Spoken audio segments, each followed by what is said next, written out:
Hello and welcome to the Golf Course Lawn Show. My name is Ron Henry and I am here to help answer your lawn care questions. If this is the first time you're joining us, welcome. Super happy to have you here. The way this works is really simple. On your screen, you will see a chat box. In that chat box, you can enter your question, concern, comment of the day, and I work through them in the order that they come in. Now, sometimes I have the answer, sometimes I do not. But either way, we have an awesome time talking about lawn care and sometimes life.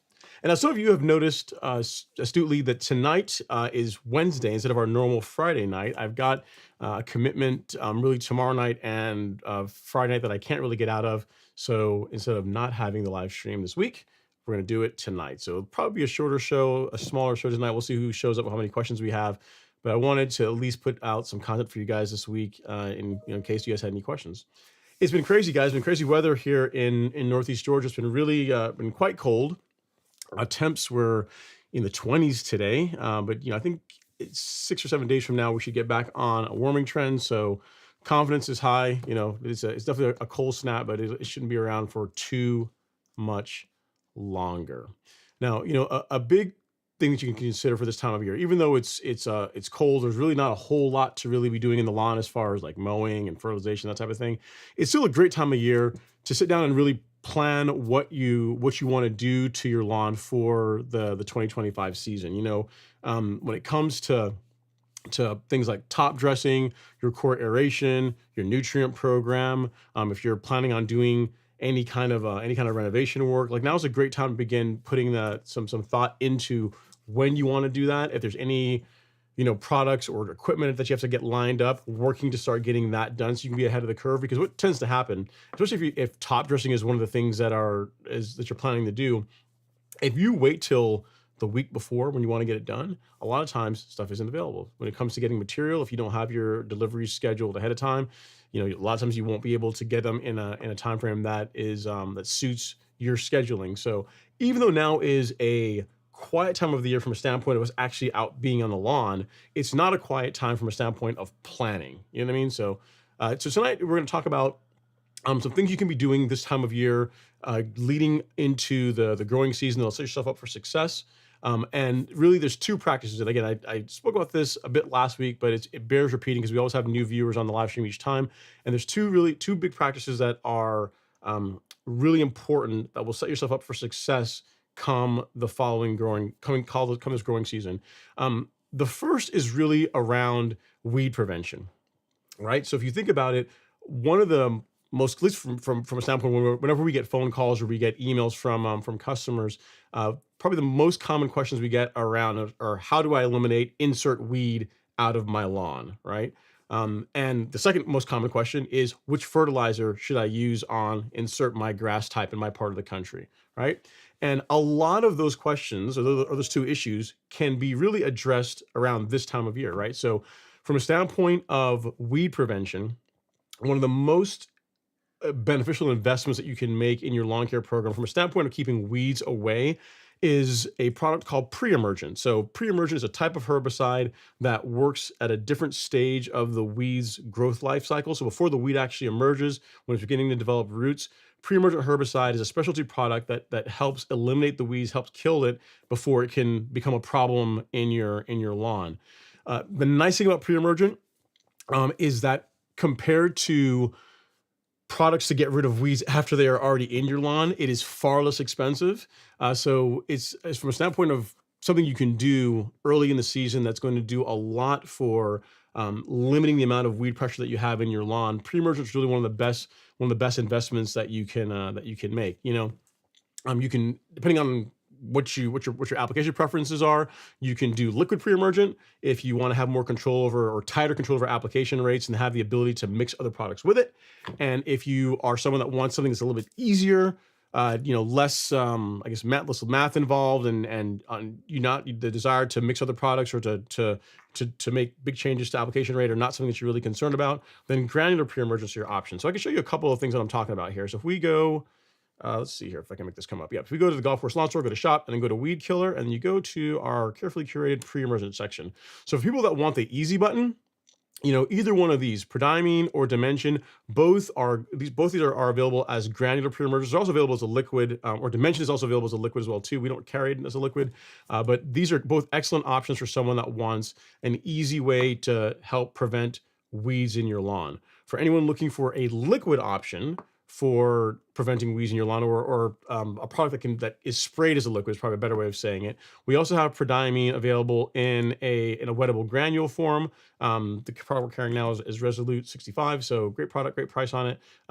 As far as coverage goes between granular and liquid goes a lot further. So your cost per application for liquid Prodiamine is quite a bit less than what you would pay for granular. The downside to liquid, if you want to call it a downside, is that you do need to have a properly calibrated backpack sprayer, and there is some very basic math involved as far as figuring out like how much to mix with how much water and that type of thing. But it's really not hard. We got tons of content both in the product descriptions and also on the YouTube channel that talk all about pre-emergent, how to mix it, how to use it to get a good result. So really can't stress enough that it's something that you should plan to do in your lawn if keeping weeds away or severely limiting the weed pressure you have in your lawn is important to you. The products I was showing you there on the store, depending on application rate and weather and temperature conditions, they last for about 3 to 4 months. And a question I've often gotten is, okay, so pre-emergent lasts for 3 to 4 months. Like Prodiamine, Dimension, they last around 3 or 4 months as far as their effectiveness period for preventing weeds, or when they're most effective for preventing weeds. What happens after that? Well, I'm of the opinion that really, and this has been proven out as well too, that if you can prevent weeds in your lawn throughout the first part of the growing season, when your lawn is waking up, when you're going to start feeding it, you're going to start mowing it, you're trying to get it nice and thick and healthy. By the time pre-emergent is less effective, because it's not like when you get to the 3-month or the 4-month point, it just drops off and there's no benefit whatsoever. But it is less effective over time. By then we're now sitting in the May time frame, maybe late May, and by then you should be growing a pretty healthy stand of turf grass. Like I've said it for years and years on the channel, like one of the best methods for keeping weeds out of your lawn is growing a really healthy and thick lawn. That makes it a lot more difficult for weeds to even take root in your lawn. You know what I mean? So pre-emergents can do a lot of the heavy lifting to help prevent, the germination of weeds like crabgrass, spurs, a lot of the weeds that tend to germinate whenever soil temperatures begin to warm up. And then our practices around a good nutrient program, around regular mowing, is really going to carry us until we get into the fall when we do our fall pre-emergent. So if you are pairing pre-emergent with regular mowing and a good nutrient program, you're really going to be ahead of the curve as far as having a great looking lawn. So the second thing, that's thing one, is preventing weeds. Pre-emergent is the way. The second thing is around nutrient, right? So when it comes to figuring out, answering the question, which fertilizer is the best one for my lawn? Like, which fertilizer should I be applying on my lawn? There are a lot of different ways about going about it, but the most accurate way to know which fertilizer is the best fit, or what inputs really are the best fit for your particular lawn, is by doing a soil test. Now, the ones that we carry are the ones from My Soil. I really like these for a couple of reasons. They're easy to use. Your soil test results are saved in a portal. So as far as being able to compare and how your soil is changing over time, it's really easy to do that. But it really doesn't matter which testing methodology you use, as long as you're consistent with it. So if you want to go to your local extension office and get a kit and have them do the analysis, that's absolutely fine. I would just recommend that you stick with the same one, so that whenever you're comparing, how the soil is changing year over year, you are you're comparing like data, or you're comparing data that was created using the same methodology is probably a better way of saying it. So soil testing, one of the best investments you can make in a great lawn. These soil test kits don't cost that much. They're like $30-$35. And as far as getting the answers to the test, as far as what fertilizer is best for your lawn, there's really no better way of knowing that outside of soil testing. Another thing that a soil test will measure for you as well, as you guys may have seen in my recent video, I think it was last week, on my soil test that I did earlier this month, is that it will also measure your soil's pH, which can have an effect on nutrient availability. So if your soil pH is way out of whack, you can be throwing granular fertilizer at the lawn and still not really be seeing the response that you should be seeing. So again, measuring that, getting that data from a soil test kit is also worthwhile. So tons of good reasons to do that. So if you're sitting there, twiddling your thumbs, looking at your mower in the garage, maybe polishing it and thinking, soon we're going to be out there mowing again, and you're thinking of things you can be doing or planning to do at this point in the season, or getting ready for, weed prevention with pre-emergent, great investment. And then also a soil test kit, also a very good thing to do, because it's just, again, the data that you get from it far outweighs the cost and the time it takes to do it. So let's get into some of the questions that folks had this evening. We got Gene DeWolf on the topic of pre-emergent. Gene is chiming in. He says, hey, so I sprayed a split apple spectacle in August and November.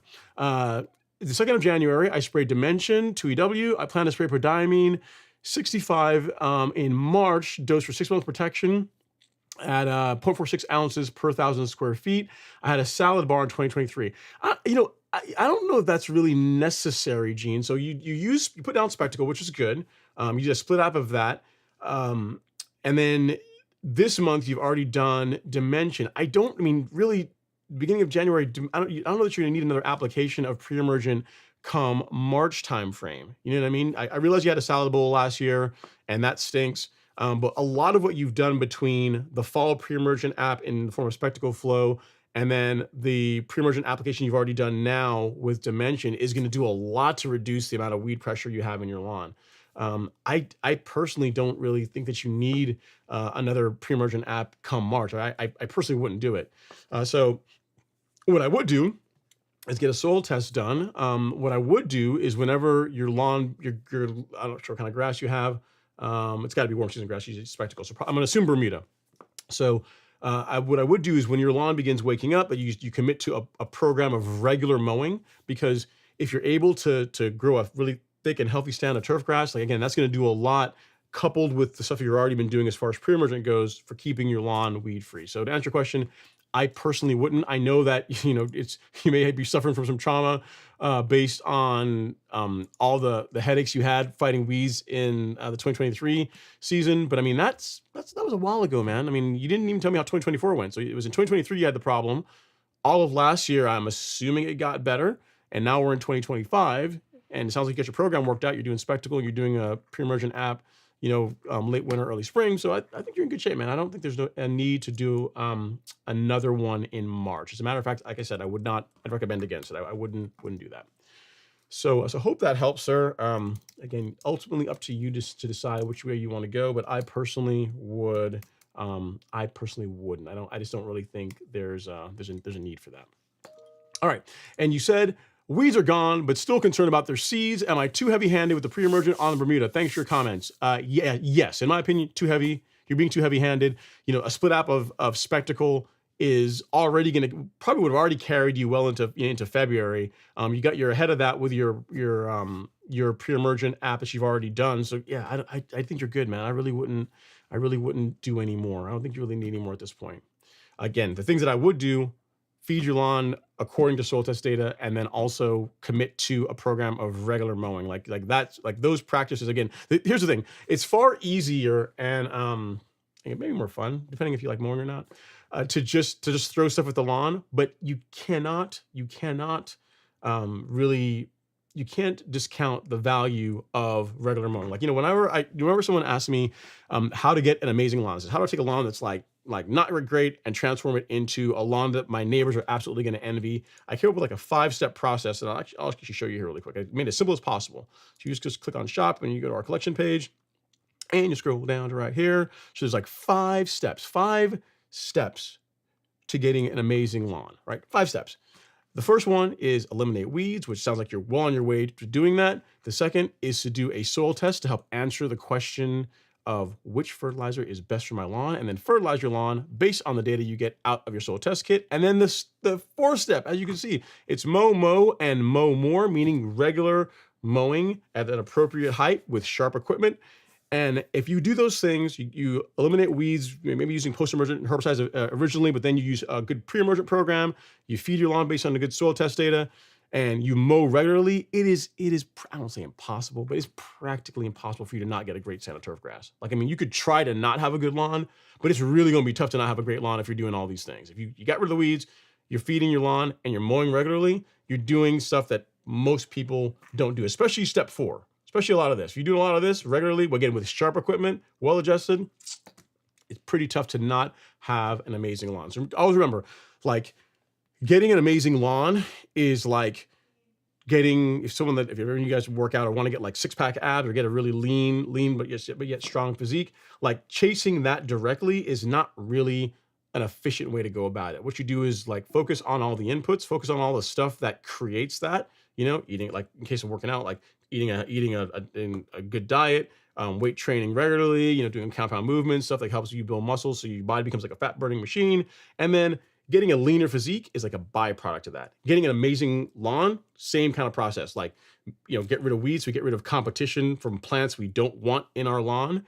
Fertilize the lawn appropriately at the correct rates using data we get from our soil tests, and then mow it, encourage it to grow and get it nice and thick and healthy. And then it's the amazing lawn just kind of happens. It's not like you go after that directly. You do all the things that help create that, and then it's just a matter of time before it happens for you. So hope that helps Gene. Great question. I would not do more pre-emergent in March. I get that you may have dealt with some trauma. Maybe this was your lawn. I don't know. I got this picture, but maybe this was you. Maybe that was your lawn not too long ago. But it sounds like it's not that way now. And as long as you're regularly mowing, it's probably not going to be an issue for you going forward. So hope that helps, sir. Really do appreciate the question. Next up, Mr. Robert Rainey is into the live stream. What's going on, Robert? He says, good evening. Hope you're doing well, Robert. And then next we have Ashanti. He says, should I do my soil test before my spring pre-emergent? I've heard pre-emergent can contain some potassium and throw out the results. Location, Dallas-Fort Worth. Great question, Ashanti. It really depends on what type of pre-emergent you are using. So I could explain it, but it's easier to show it. So if we go back to shop and then weed killer and we look at our pre-emergent options here, if you are doing just a straight pre-emergent product, meaning there's nothing else in it, something like this, like the liquid prodiamine, then there's not really a big difference. You can soil test afterwards, it's not going to really skew your results. If you're using a granular product, here's the thing, not all granular pre-emergent has potassium in it or has some of the macronutrients in it. Some of them are just, you can get prodiamine as just a straight granular if you wanted to do that. But if you're using a product like this, either like Dimension or Prodiamine, kind of like a weed and feed type product, right, that has 7% potassium in it, for me, if you just think about it, like it would not make a whole lot of sense to go out and apply that to your lawn and then a day or two later go out and pull cores out the entire lawn right after you just finished putting out pre-emergent and also doing a minor fertilization app, right? Just didn't really make a whole lot of sense to do that. If it were me, I would do it prior to I'd pull cores prior to putting out the pre-emergent if you're using a product that has fertilizer in it, which is why if you look at our calendar on the store, if you go to resources and then lawn care schedule and then look at monthly application schedule, you'll see here that the order, there's a method to the madness, right? It says perform a soil test and then apply your spring pre-emergent. And the reason why I said that is because I have no idea, like people that are reading this, I have no idea whether you're applying liquid or you're applying granular, or if you're applying, and what you're gonna be applying along with your pre-emergent. But if you're just using straight pre-emergent, like there's nothing else in it, there's no fertilizer in it, the order of these two doesn't really matter. If you're using a pre-emergent that does have fertilizer in it, then for the reasons that I explained, it makes sense to get the data first before possibly skewing that data with a fertilizer input that you can be putting in your lawn. So hope that helps, Ashanti. Great question. If you need anything else, don't hesitate to reach out and let me know. That is a good one. And I like where your mind is, man. You know, we're getting into the second half of January. I guess the last third of January. So I like where your mind is. You're already thinking about soil testing. I like it. All right. Next up is Mr. Brick Rehab. He says, Ron, it's Wednesday. It is. I know. I noticed. I mean, but it's either tonight or no live stream for this week. And I don't want you guys sending out a search party and, you know, getting wondering what happened to me and all this kind of stuff. So I just figured we'll do it tonight versus not doing it at all, right? Jason Harrison had a question, but it looks like he rescinded it. Oh no, here we go. He says, he is on the topic of soil testing. When you pull the plug, you toss the grass layer. How much of the topsoil do you keep for the test versus how much of the native soil do you keep? So whenever I should have the tool here. Whenever I use, I'll show you. Easier to show you. Whenever I use this tool, I do pick the grass, the grass out.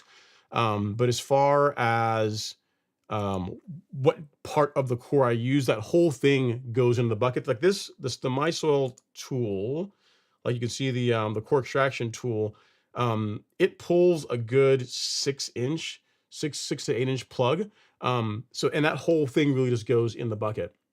And I'll tell you, in the back lawn, 1, 2, 3, 4, 5, 6, 9, 11, 13. So a total of 13 cores are what I pull whenever I do my soil test for my lawn. And it all goes in the bucket and gets all mixed up, and then that sample goes out. So I don't like, so whatever, if you were looking at this, I don't like take a certain area and just put that into the bucket and discard the rest of it. So if that's what I think that's the question you're asking, Jason.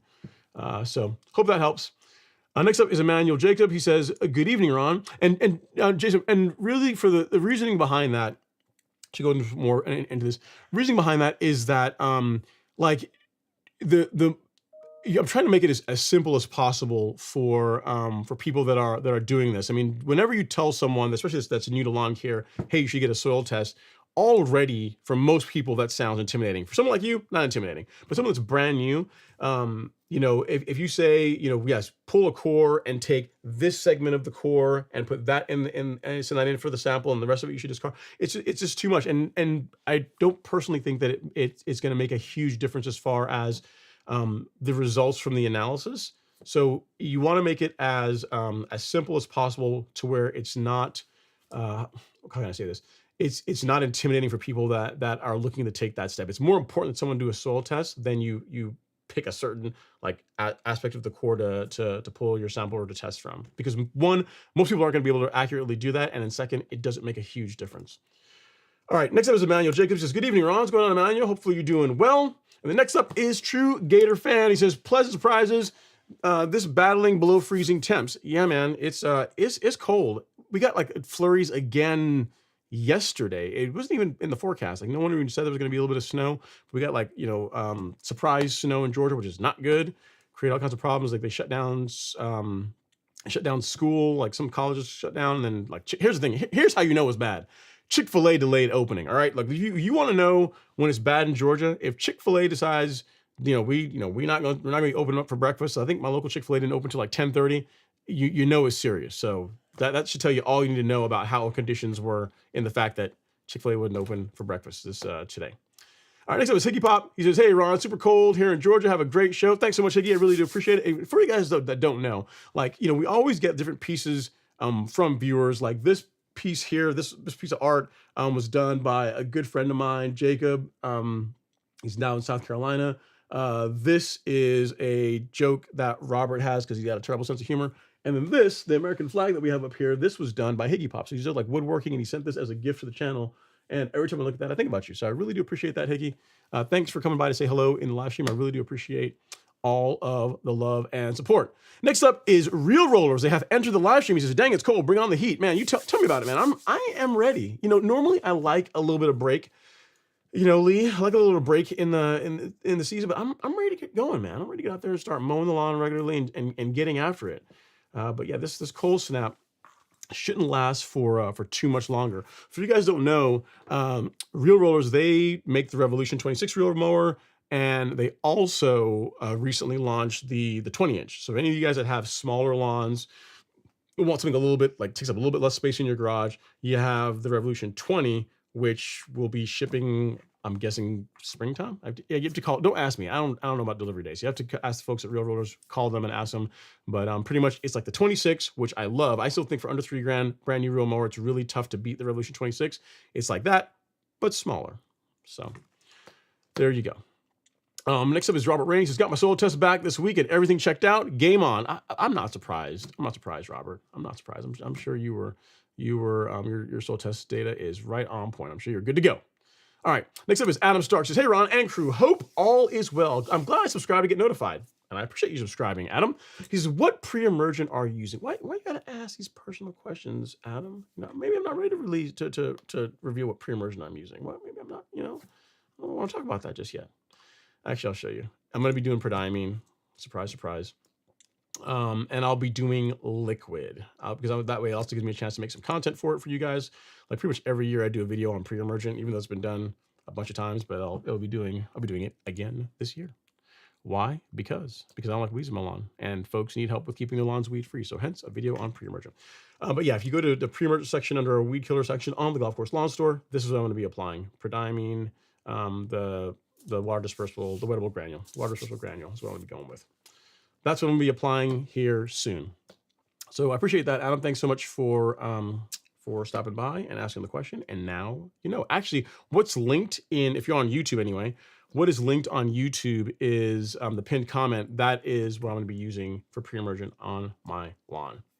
All right, Robert Thomas is up next. He says, evening, gang, and go Buckeyes. What's the ideal temp to start applying Governor G? And you know what? Here's the thing. I'm not even really a Buckeyes fan, but they did beat Notre Dame, who beat Georgia. So I'm with you. I am happy that the Buckeyes got it done.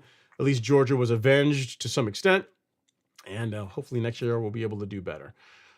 Timing to apply Governor G. If I remember correctly, Governor G is PGR, right? That's their. I think that's what they. Let me make sure I'm doing this right. I believe that is correct. I think it's a granular PGR product. I'm almost. Yeah, it's a growth regulator. Schneckspach ethyl, but in granular form. Okay, yeah. So what I would say, Robert, is whenever the grass is actively growing, you're regularly mowing it. It's largely.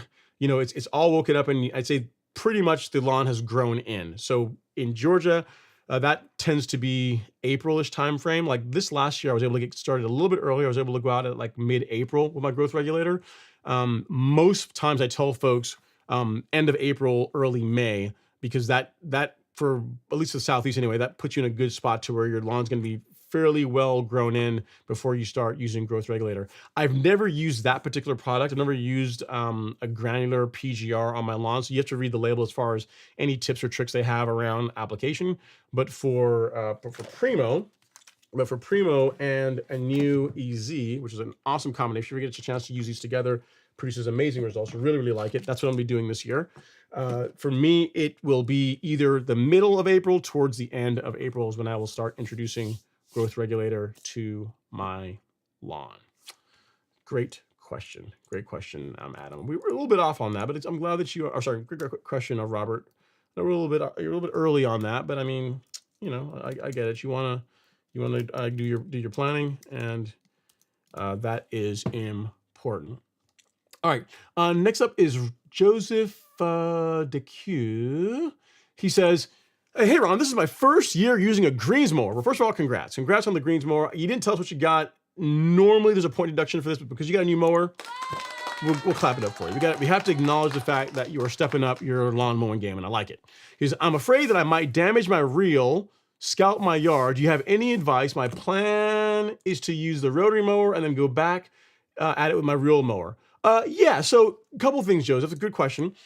Your plan as far as using the rotary mower to do a lot of the heavy lifting, get a lot of the debris out, and then transitioning to the reel mower is solid, right? If you can avoid, putting too much wear and tear on your reel mower, that's always a good thing. The other thing I would say is when it comes to how low you're scalping, like just try not to go too aggressive. Like there's some people that like to go take it down to the dirt, and while you can do that, and if you have Bermuda, it's not going to hurt anything. It is going to grow out of it. I am a fan of just taking the height of cut a quarter of an inch or so beneath where you plan to maintain it. It's a lot less work.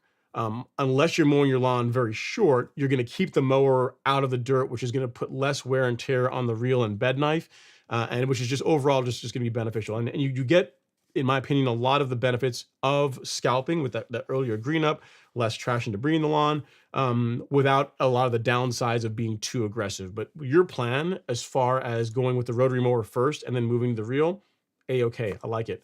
I think it's going to produce a really good result. So don't be too worried about it. You should not, you shouldn't damage your reel mower. What I would tell you though is even if you do that process where you go rotary and then reel, plan to have your mower like sharpened afterwards. If you're not sharpening your mower yet for the season, that's okay. Wait until you're done with the scalping process before you take it in for a grind. So and that way, you'll be good to go. You should be able to get by throughout the season.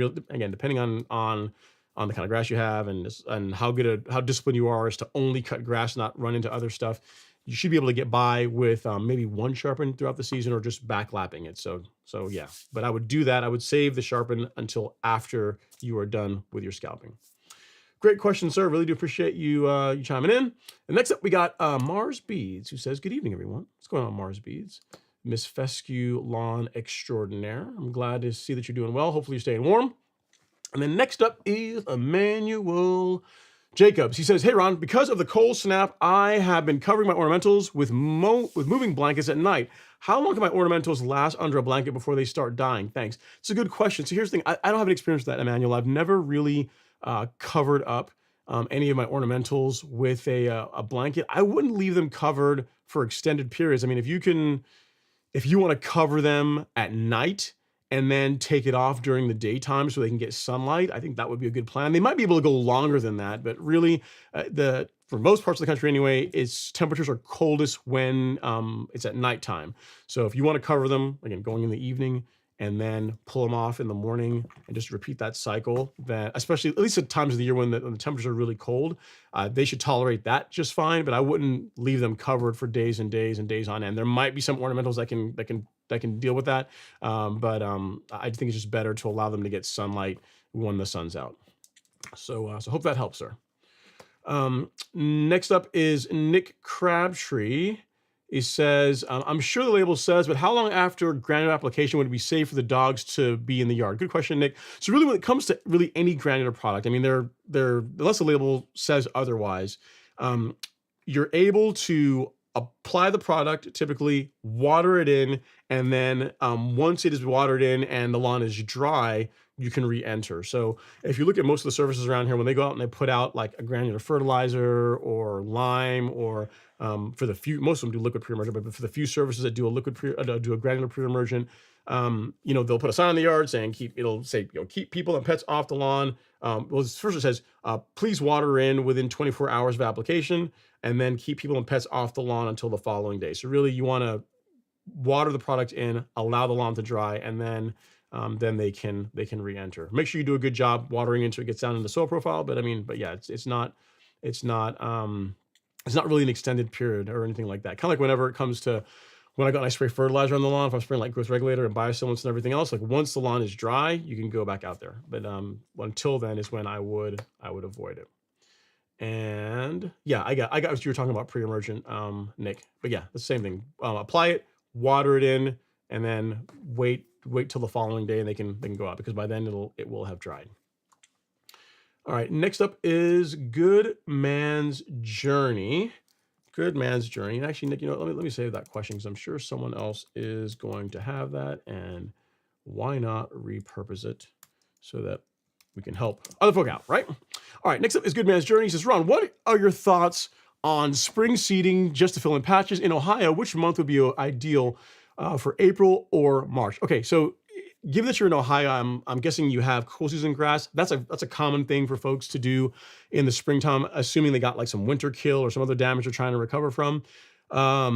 Late March to April timeframe is a good time to do that. Like whenever the last frost is done, so you don't anticipate freezing conditions again in the lawn. That's when you would look at doing a seed to fill in patches. If you have a Bermuda lawn or a zoysia lawn, you would not do that. Really, it's a time thing. You can transfer plugs from parts of the lawn that are doing well into some of the bare areas, because both zoysia and Bermuda will spread, and they'll eventually fill in. But for a cool season lawn, late March, April timeframe is, again, depending on where you're in the country. You should in Ohio, but as long as you're not going to have any freezing conditions after you do it, you'd be good to go ahead with that. But that's for cool season grass. Warm season grass, you really don't want to use grass seed as a way to help fix bare spots, because it's a great way to end up with two different types of grass in your lawn, and they will never really match. All right. Next up, Andre Taylor. He says, good evening, Ron. Happy Wednesday. You jinxed us here in Georgia. We had 2 snowfalls since the year started. I know, right? Here's the thing. The one yesterday wasn't even really called for. It just happened, and no one was even there was nothing really in the forecast, and people started just canceling. Events started getting canceled once it started coming down, but it was crazy. It was not a really expected snow. Let's see here. He says, Misen says, hey, Ron, I heard you can mix products in your sprayer. Can you please give me an example of pre-emergent and post-emergent combined for Bermuda grass? Yeah, great question, Misen. So let's say you have a lawn that is a bit of a salad bowl, right? And it's springtime. So like you want to get rid of weeds that are in your lawn, and you also want to use pre-emergent to help reduce the weed pressure that you'll have throughout the growing season. What you could do is you could use pre-emergent. You could use like prodiamine. So this is a good example. You could use prodiamine. And let's say I'll give you the example of, let's say we're doing like 2,000 square feet, right? So you could do like 2 gallons of water with, let's say you want to do a split application. You're someone that wants to spray this twice. You could do a total of 0.8 ounces of prodiamine. I'm assuming you have Bermuda grass in 2 gallons of water. And that's really going to cover your Bermuda grass from a pre-emergent perspective.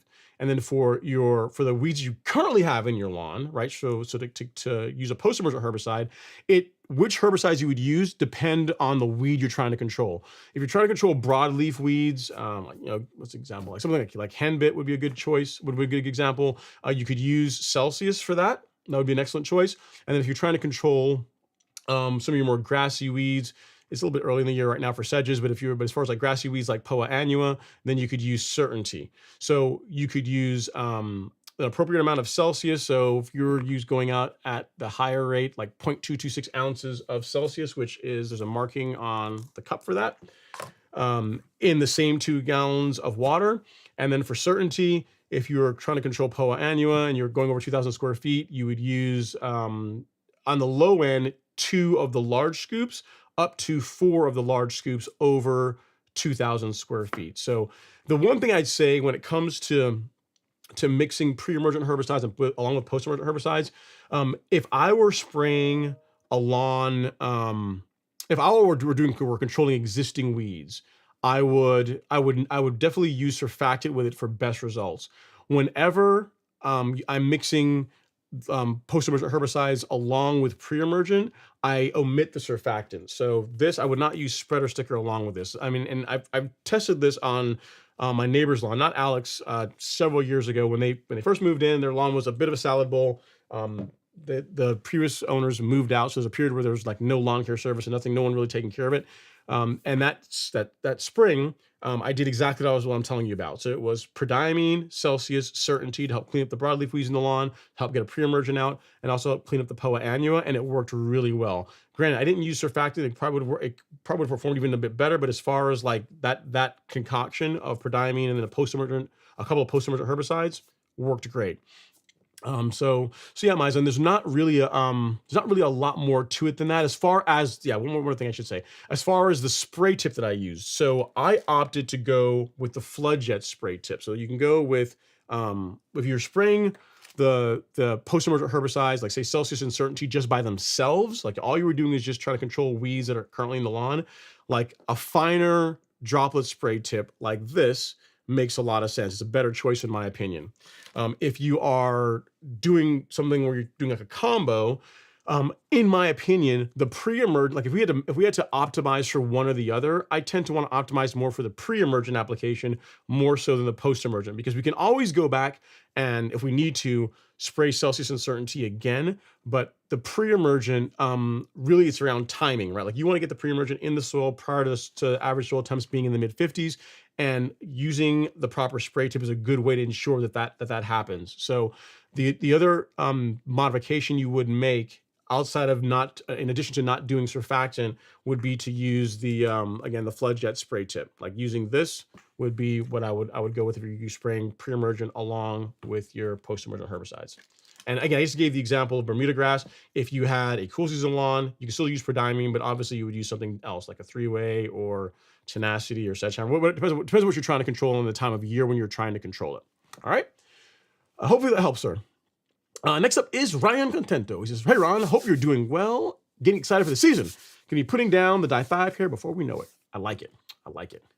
Next up, we got Mr. Stephen Voss in the live stream where he says, "I'm putting down some Xeon Zoysia in the backyard this spring. Have you decided which cultivar you're going to be going with for the front?" Xeon. Let me end up doing Xeon. So I thought I was going to do Emerald, but finding Emerald around here is really difficult to find. And then when I went down this rabbit hole of like looking up different Zoysia cultivars, and I learned about this cultivar called L1F. It's Trinity L1F, which is like it's gorgeous Zoysia cultivar, like really, really nice. It's very fine, designed for very short cutting heights, but it's not, you can't get it. There's no one in Georgia that really carries it. I actually got into a conversation with one of the, if you look up Trinity L1F, like the website that's going to come up, there's a gentleman that works for the company that operates that website. I got a conversation with him about it. He says, yeah, it's an amazing grass, but really it's designed a lot really for sports turf. It's more expensive. And because of that, you're not going to find many growers that are going to be carrying it en masse. So Xeon, like you're around here in Zoysia, El Toro, you can find all over the place, and Xeon, you can find all over the place. So of the two, he said, hey, if you can't get L1F, he says Xeon is an excellent alternative. So that's what I'm going to go with, since I also can't find Emerald around here either. So you and I are going to be Zoysia brothers, Stephen. We're both going to have Xeon lawns. Like you're going to be your backyard is going to be Xeon. My front yard is going to be Xeon. So should be a good time. That's what I'm going with. We got Swagger say, let's hit the like button. Let's do that, guys. We got 71 people in the live stream, only 61 likes. We can certainly do better than that. So if you want to hit that like button ever so gently, I'd really appreciate it. It costs absolutely nothing, and it's a free way to help support the channel. So if you hit that like button while I take a sip of water, it would really mean a lot. All right. Next up is Adam Starks. He says, thanks for sharing the personal info. I know it was tough, but you really helped me out more than you know. You're very, very welcome, Adam. Yeah, when it comes to springtime, it's really either going to be prodiamine or dithiopyr. It's going to be one of those two. It's going to be Dimension or Barricade. One of those two in the springtime, and in the fall, it's going to be Spectacle. So I'm pretty predictable that way. It works well. Gives me the option to rotate pre-emergence, which I like. So that is why I do that. Chuck Thomas, on the topic of Spectacle, Chuck Thomas is in. He says, can I use Spectacle Flow as a spring pre-emergent app? You can. There are some people that do it. I don't, for a couple of reasons. If you're heavier on the application rate, it can delay green up a little bit, Chuck. And then second, I like to rotate my pre-emergence between spring and fall. So if I keep Spectacle as my fall pre-emergent, then it gives me the option as far as like my annual limit to do a single app, to do multiple apps. I can play around with different ways of applying it. If you decide you're going to use Spectacle as your spring and fall pre-emergent, while you could do that, you kind of start getting into the issue that people that try and use only prodiamine as their only pre-emergent all year round tend to run into. Now, Spectacle has the advantage in that it lasts for a lot longer than prodiamine. So, as far as it not being effective, that's not really going to be a big issue. But for me, I just prefer to use it as a fall pre-emergent and then use Dimension or Barricade or prodiamine in the springtime. I like to rotate between them. But if you want to do that, you absolutely can in the spring. There's no issue with that. What I would tell you is whatever the application rates are, I wouldn't go out at full rate in the spring is what I'm trying to say. Or I would definitely, I would not do that. Mainly also because you also need to save some of your allocation for the fall. So given the choice between using Spectacle in the fall or using Spectacle in the springtime, the fall is, in my opinion, is where it works great always, but where it really provides more value, because the thing that Spectacle does, in my opinion, better really than any other pre-emergent on warm season turfgrass is reducing the amount of POA annua you have to deal with. It's really, really excellent for that. And again, I've tested a lot of different combinations. I've done prodiamine, Dimension, other products mixed with prodiamine, and none of those combinations approach what Spectacle does, which is why that's the only thing I use now in the fall. It's expensive, but it's worth it. Hopefully that helps. C Hill is up next. He says, greetings and salutations here in Jacksonville, Florida. After the Arctic blast, it's crazy. So Jacksonville talking about an Arctic blast, that tells you how cold it is, right? Florida saying, hey man, we had a blast of cold weather down here. I heard it was snowing in, I don't know how true this is, but I heard someone told me it was snowing in Panama City, which is crazy if that really was the case. Arctic blast this weekend, pulling plugs, mailing off samples, and dropping pre-emergent. Thanks for the help. You're very welcome, C Hill. I like it. I like the fact that you are getting ahead of your soil testing and getting all ready for the growing season, which is good. And hopefully, we'll pray and wish for warm weather coming forward. That's all really we can do, right? That's all we can do. All right, next up we got Squid Vicious. He says, soil tests from A&M came back with my pH at 7.2. Would you attempt to lower it? And if so, what strategy would you use? Bermuda in SoCal. Yeah, if you want to, that's on the upper limit of the Goldilocks zone for growing turfgrass squid. Yeah, if you want to bring it down, you can. You use a sulfate of some sort. And there's a really good product that I recommend to folks that you can get on Amazonia. If I can find it here that I can send to you. Let me see here. I should just bookmark this so I don't have to always look for it for lawns. Yeah, it's from, here we go. It's from Earth Science. This is it right here. Let me find the big bag. Yeah, so this is what I would use to help bring your soil pH down, Squid. Like this would be a good fit. So let me link that for you here in the chat at Squid Vicious. Use this to lower pH. There you go. All right. So yeah, that's what I would do. Read the label, apply it per the recommended guidelines. You may have to do multiple applications. I don't guarantee you may have to do multiple applications, but over time it should help bring your should help acidify your soil a bit, which is what you're after. All right, next up is Granger. Granger, the CEO Lifestyle. He says, hey, Ron, how's it going? It's going, man. I can't complain. Fair to middling. He says, last fall, I put down some fungicide and insect killer. So insecticide and fungicide, okay? When should I plan to do it again for 2025? And will it harm my soil and microbial growth for this spring? It's a good question, Granger. So I think you're in South, I know you're in the Carolinas, I think North Carolina. So for your insecticide, if you're doing a celloprene, I would have you do that in April, like early April timeframe. And if you're doing preventative fungicide, I would do 2 of them. I would do one in May, and I would do a second one in June. To answer your question around microbial activity, yes, like fungicide is hard on the beneficial bacteria in the soil, which is why in our carbon kit, we package biospectrum along with it. So if you look at the golf course lawn carbon kit, when we were putting this together many years ago with Miramichi Green, the reason why we add biospectrum or include biospectrum in this is because it helps restore that. So you can get the kit, or you can buy biospectrum by itself under shop and then Miramichi Green biostimulants. It's available by itself here. You can get it in 8 ounce, or if you got like a big property, you just want to have plenty of it for a long time, you can get it in a larger size. So but yeah, this is what I would use. And this is why this particular product is in the carbon kit, and I spray it along with my growth regulator and liquid fertilizer apps. Because yes, you are correct. When you apply fungicide, it is hard on the beneficial microbes in the soil, and biospectrum helps to restore that balance. So that is what I would do if you're planning on doing a preventative fungicide app in the spring. Which is, again, there's other benefits for it outside of that as well too. So I'll link this for you here, Granger, in case you're interested. And again, you can get biospectrum by itself, or you can get it as part of the golf course lawn carbon kit. All right, good question. All right, next up is Devin. He's in the house. He says, some Thursday night turf talk. You mean like some Wednesday night turf talk?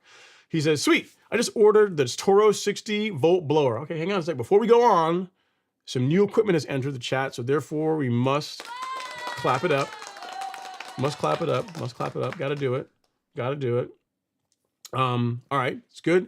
And then he says, have the rest of Toro 60 volt lineup. So I figured I'd add the blower for next season. No more cords for cleanup. That's pretty sweet. I will say that. You know, I use an electric leaf blower for drying my car when I'm done washing it, and I have to tell you, like, I've got my Stihl, and I do like my Stihl combi system, but the electric stuff has come a long way, man. As far as like the amount of torque that thing puts out, the amount of, I mean, it moves some air. So I get it, man. I can see why folks are gravitating or moving more towards the electric side. I can absolutely get it. As long as your property is such like the size that you don't have to swap batteries to be able to get through everything. So if you can get out there and edge and blow and do whatever else you need to do on a single charger, having to rotate batteries, then I think that's pretty good. You know, if you had to go out and do a lot of, like, you had to edge it and had to go change the battery, like, that would get pretty old. So that was one of the big concerns.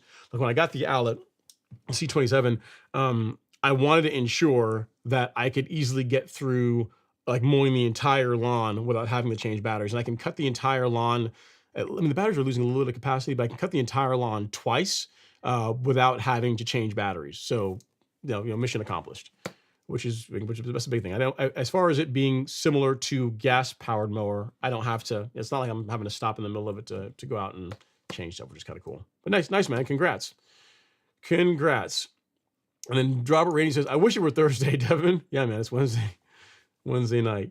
All right, next up is Chuck Thomas. He says, I agree with your formula for the most part, but trust me, if you have a bunch of shade in your Bermuda, it ain't gonna work. Which one is that? What was the thing you're talking about, Chuck? Using spectacle for spring pre-emergent, or another question? I'm scrolling up here to find out what you disagree about. Okay, but I will take your I agree with this. I mean, I'm not sure which part. Oh, I got it. So you're saying what I was talking about as far as getting rid of weeds, doing a soil test, feeding your lawn, and mowing. Yes, this also assumes that you have, like, I mean, you know what? There's always one in every crowd, Chuck. There's always one. So this assumes, like the picture that I show here, there's plenty of sunlight, man. I don't show the grass growing under a tree. You don't see any trees or any big shade or anything like that. Like, I like, through the magic of editing, even I'm not casting a shadow on this. Like, there's just straight sunlight on that grass. So yes, it does it for this to work. If you have Bermuda grass, it does assume that the lawn is getting plenty of direct sunlight. So yes, you are correct. You are correct, Chuck. I stand corrected. Must have sunlight in addition to the formula for the lawn to look its absolute best. You're very, very welcome, Squid. No worries at all. Let's see here. Stephen Voss says, I've seen some forums of people using sulfentrazone as pre-emergent for sedges applied with a second application, a second split up of prodiamine. Have you tried this or had any experience? I had not such problem last year. I have not, Stephen. Really, as far as sedges in my lawn, I just treat them after the fact. I don't really have as much a problem as I, in recent years, as I just used to in the past. As far as areas where sedges will grow, it will be between my lawn and Alex's lawn, because the way the back lawn is set up, there's like a channel, a swale between Alex's lawn and mine where all the water from the back lawn drains. And that is, if I get if I get any sedges, that's where they're going to grow. And also along the back edge of the lawn, along where my lawn like butts up against the neighbors, that is where occasionally I'll also get some sedges. So let's get out there with some certainty along with surfactant, and that makes pretty quick work of it. So this product, excellent for sedge control, and that's what I do for that. So yeah, but give it a shot. Give it a shot and report back. Let me know how it works out for you. It's not something that I've ever personally tested myself. All right, but I appreciate the feedback. And then Frank V says ammonium sulfate will also help lower pH as well. Yep, that's true as well. That's another option, Frank V. The reason why I also don't recommend ammonium sulfate as much for folks, it's definitely an option, you're absolutely correct, is that unless I'm mistaken, most ammonium sulfate products are like 21% nitrogen, and most people want to lower their pH. They want to lower the soil pH, and they may already have a fertilizer they want to use. So using the product that I linked that is just purely a sulfate to help bring the levels down, it still allows you to use whatever granular fertilizer of choice that you want, and you won't be overdoing it as far as the amount of nitrogen that you're putting into the soil. So that's why, yes, ammonium sulfate, absolutely an option, but that's the reason why I don't really recommend it as much, because it can limit you to an extent if it's something you're always going to be doing if you're doing it regularly in your lawn to help bring pH levels down. So great point there, Frank. I really do appreciate that. All right, we are winding down, guys. It's gonna be a slow night tonight. Frank V is up next. He says, hey, Ron, I got a manual reel mower, Earthwise 16-inch, and I'm addicted. We must pause to acknowledge new equipment. Congrats, man. I like it. He says, I love the cut quality. Look forward to the mow season. Got my height of cut at 1 inch. Very, very nice, Frank. Like it. I mean, I gotta tell you, dude, like when I first had people, hate on the manual reel mowers, like, manual reel mower's not that great. But I loved the way my lawn looked with a manual reel mower. Now, granted, once I went to a powered mower, like you're talking about a whole different level of awesome. However, going from a rotary mower to a push reel mower, manual reel mower, pretty incredible. Also, you get some exercise, and just it looks really good. Once you get your technique down as far as like your walking speed to get a good cut, they tend to work really well. So congrats on that. Eventually, I got to tell you, I had a 16-inch at first, and which is kind of crazy. You think about it. I used to cut like 12,000 square feet with a 16-inch push reel mower, which is absolute insanity the more I say it now. And then I upgraded to the 20-inch, and I was big time then. And I will tell you, the 20-inch cuts noticeably better than the 16. So if you ever wanted to upgrade, you could go up to I think Scott's makes a 20-inch, which is pretty good. There's another company that makes, I don't know if they still do it, or I think maybe Scott does it too. They do like an 18-inch Pro model. It's like a 7-blade, which I never owned that one, but folks have told me that one cuts better than both of them, right? It's got the increased blade count. So if you're looking to increase your blade count, maybe get a better cut, and you want a slightly wider track, maybe the 18 inches is the way to go eventually. But I mean, you just got yours. So I'll roll what you got, man. Enjoy it. And it's going to, it's going to do well. Let's see here. Adam Stark says, hey, I'm back. As you like to say, I usually don't have this many comments, but I don't want the show to end.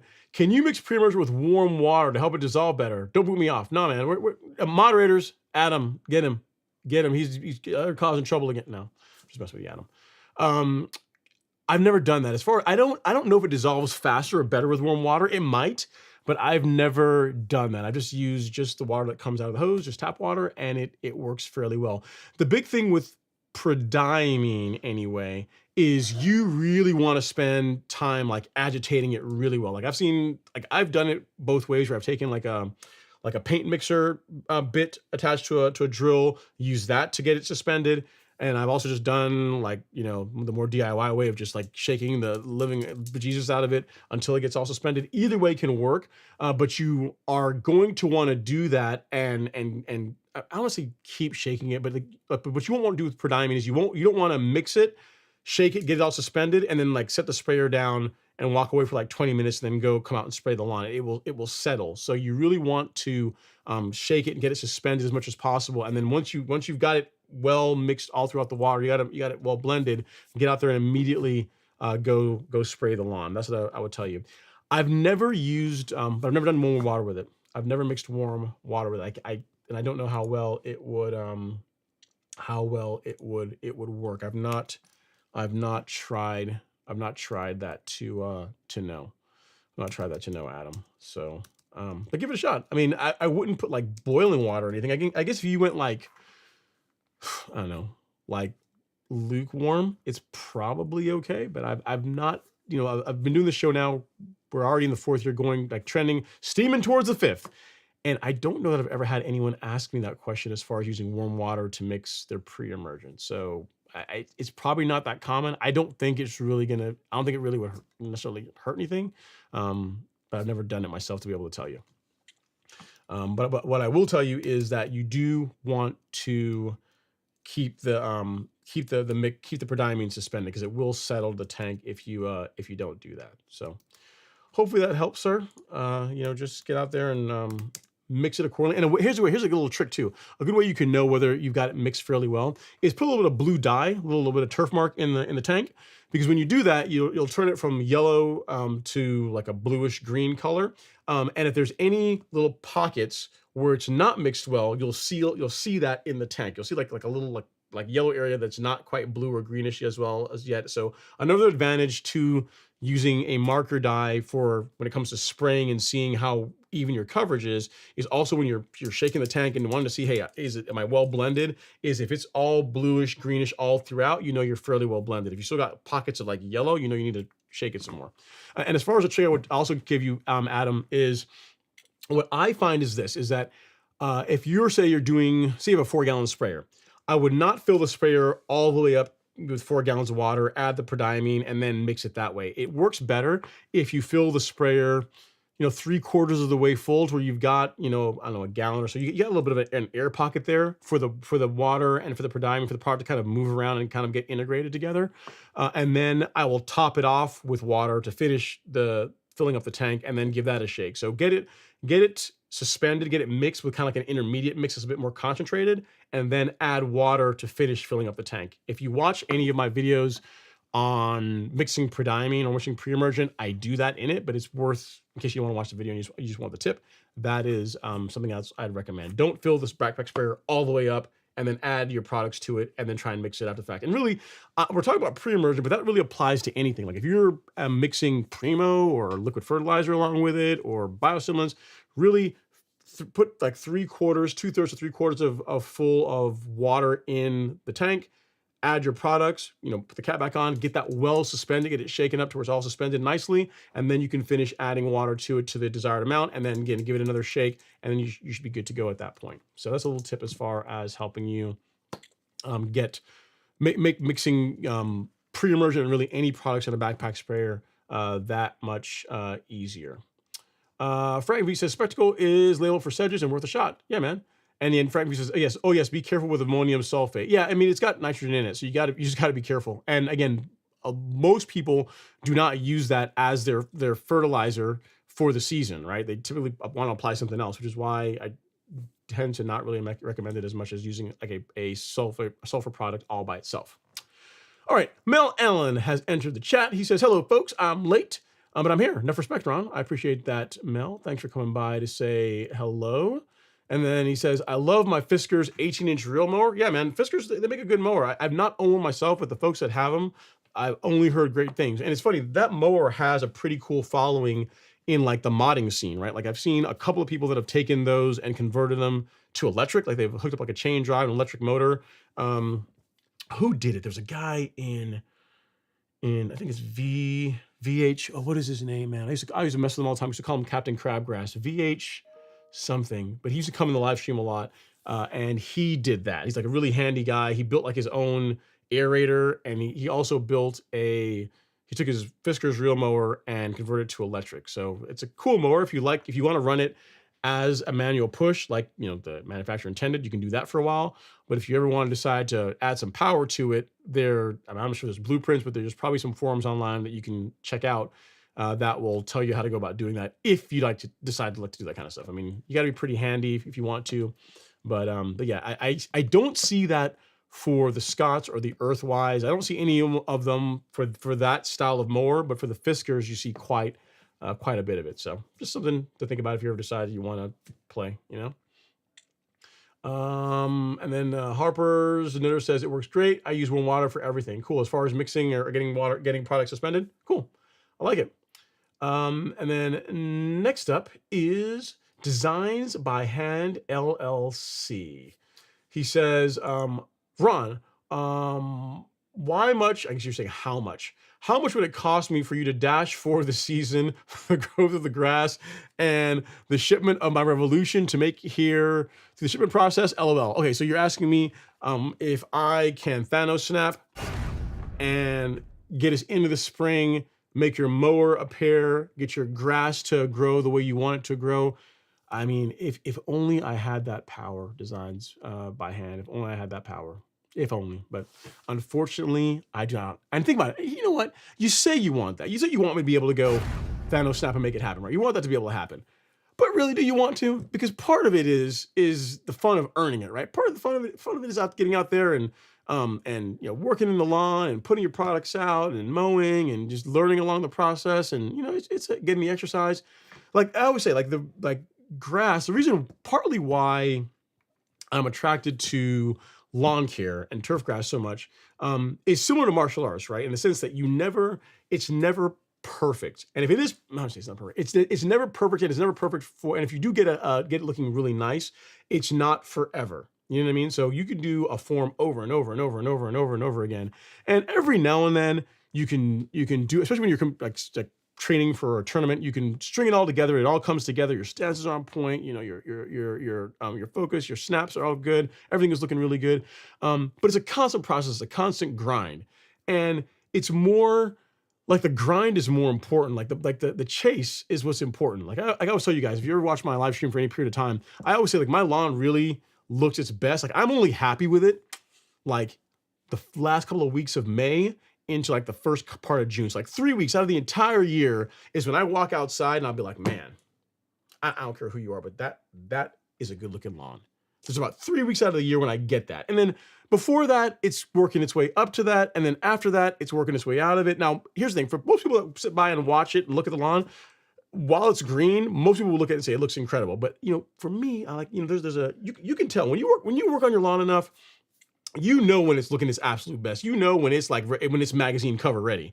And in most cases, again, for my lawn, it's like 3 weeks out of the year. It's the same thing for martial arts. And you can put it together. It's only like it's lots and lots and lots of training, lots of repetition.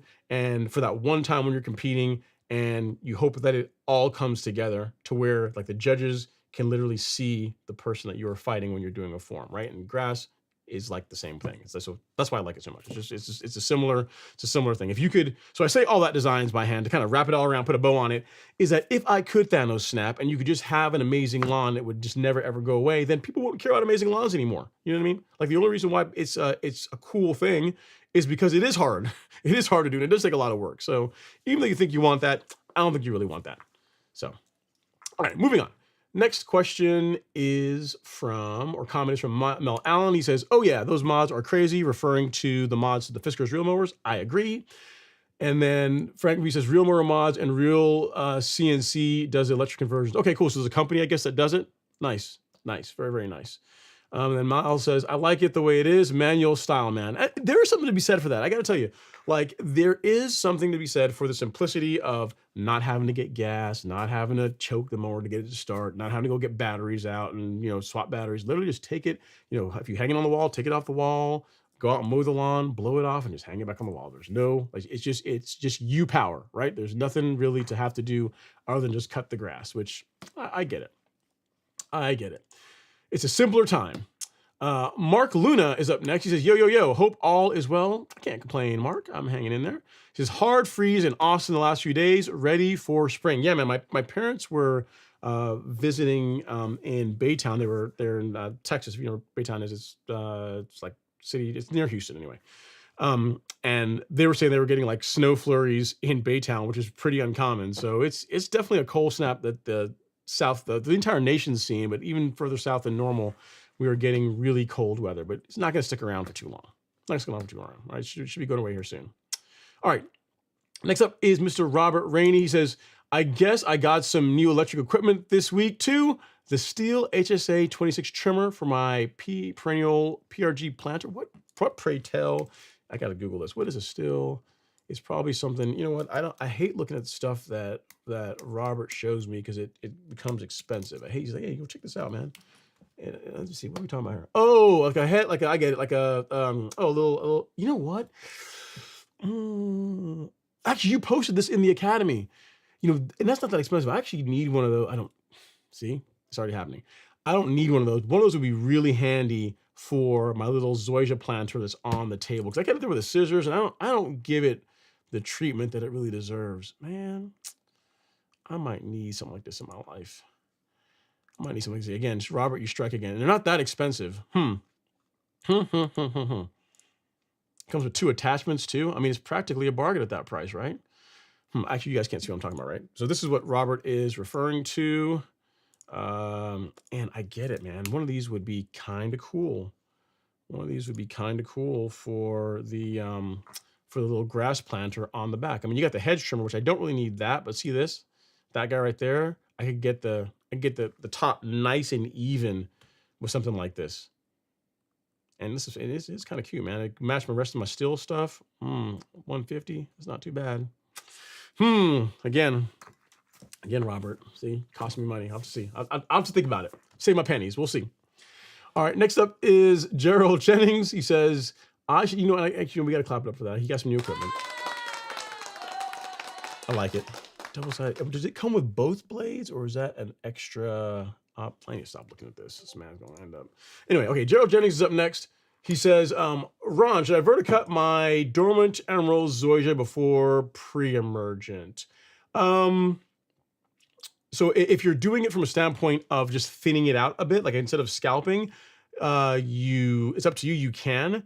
I do, like my Bermuda, I have scalped in the past. I used to scalp a lot in the past, and in the past 3, before getting the outlet, I used to do that. Now that I have it, the past 2 years, what I've done is just lightly verticut in multiple directions. When I say lightly, I mean the blades don't go into the soil, and I use that to gently thin the turf out. So it's a way for me I can verticut in a couple of directions and then do a cleanup cut, and then I'm really good to go. So as long as you're not being aggressive with it and you're using it as a way to help thin out the canopy, kind of like what you would do with scalping, I'm not opposed to it. What I wouldn't want you to do is to, again, be too aggressive and set the verticutter where you're literally cutting channels into the dirt like that. I wouldn't go that aggressive. So if you're gonna do it, go light, Gerald. Again, I've done that for the past couple of years, and it's worked really well.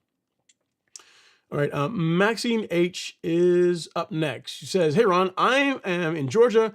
My lawn is a mess. I have fescue in the front and Bermuda in the back. My lawn needs work. How do I start? Okay, so when you say it needs work, what exactly are you dealing with, Maxine? So for most people, common symptoms are they got weeds in their lawn. They may have some areas of the lawn that are thinner, so it's not, the grass isn't as thick as it could be. Hopefully there's no disease problems or anything like that we're talking about. But if we're just talking about a lawn that has not been really been given the golf course lawn treatment, right? Hasn't kind of been neglected, not really been fed properly, not really been mowed properly. What I would say for weeds is you're going to want to get, if assuming the weeds that you're trying to control are growing now, you would want to get a herbicide that is labeled to control the weeds that you have in your lawn that's safe for fescue. So I'll give you a couple of options here you can look at.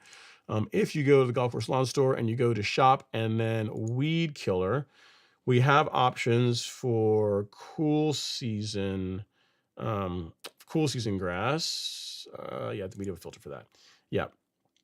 So tenacity is a good option. It's probably one of the more popular herbicides for cool season turf grass. Also a 3-way like Triad is good for broadleaf control, broadleaf weeds in your lawn. If you have sedges, which again, you don't really, I highly doubt you have that this time of year, but Sedge Hammer is a good product for controlling sedges in cool season lawns. So Tenacity and Sedgehammer is what I typically recommend for most folks, mainly because these two don't really have any temperature restrictions. So you can use them when temperatures are cooler. You can use them when temperatures are hotter, like in the summertime, with little chance of injury or discoloration to your grass, as long as you follow the label rates. We have a kit that has Tenacity, Sedgehammer, Surfactant, and dye. So as far as like if you wanted one kit that's going to take care of the majority of weeds that you're going to deal with in a cool season lawn, this would be it. If you get into some of the more exotic weeds in cool season turf grass, you got like Velocity for Poa annua control. I mean, this bottle is expensive. It covers like 7 acres though, and I keep talking to the manufacturer about potentially getting it in smaller amounts, but they're like not saying this is going to be it.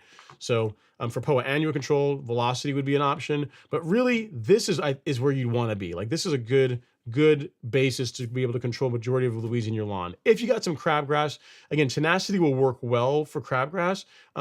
Probably the best product though for crabgrass control is quinclorac. So you don't have crabgrass this time of year, that's definitely not going on in your lawn.